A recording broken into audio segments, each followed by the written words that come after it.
Alors, chers internautes, bonjour. Dans cette édition du Café Finance, nous allons parler des défis de l'Afrique puisque nous sommes au mois d'octobre 2018, bientôt la fin d'une année intense, d'une année qui nous aura marqué de différentes manières, d'une année où on a vu encore dans les secteurs et les compartiments de la finance africaine beaucoup de mouvements de rapprochement, de fusions-acquisitions et beaucoup de rumeurs aussi. Donc, ce qui nous aura certainement marqué cette année, du point de vue du secteur de la finance, c'est le rapprochement entre la compagnie sud-africaine Sanlam, qui est l'une des plus grandes compagnies d'assurance du continent, peut-être la première, et la compagnie marocaine ou maroco-ouest-africaine Saham, qui était jusque-là aussi leader dans un certain nombre de pays. Donc, Sanlam a racheté Saham, donc c'est fait, c'est acté. Et bientôt, peut-être, nous assisterons à un changement de taille. L'enseigne Saham que nous connaissons en Afrique centrale et en Afrique de l'Ouest va certainement muer et se transformer en Sanlam. Donc, nous aurons vraiment une intégration forte du groupe au sein de la compagnie Sanlam. Là, c'est l'un des aspects majeurs de la finance africaine de cette année 2018.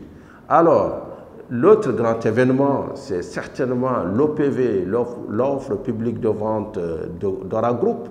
Ora Group, donc, c'est une banque aussi qui évolue dans la sous-région ouest africaine avec un certain nombre de filiales. Donc, c'est une banque très rentable et qui était jusque-là contrôlée majoritairement par Emerging Capital Partners, un fonds d'investissement américain. Depuis quelque temps, selon les bruits et selon les informations du marché, il y avait des négociations avec un certain nombre de repreneurs potentiels, mais à ce jour, et jusqu'à plus ample informé, ces négociations n'ont pas abouti. Donc, l'investisseur ou l'actionnaire majoritaire se tourne vers la bourse.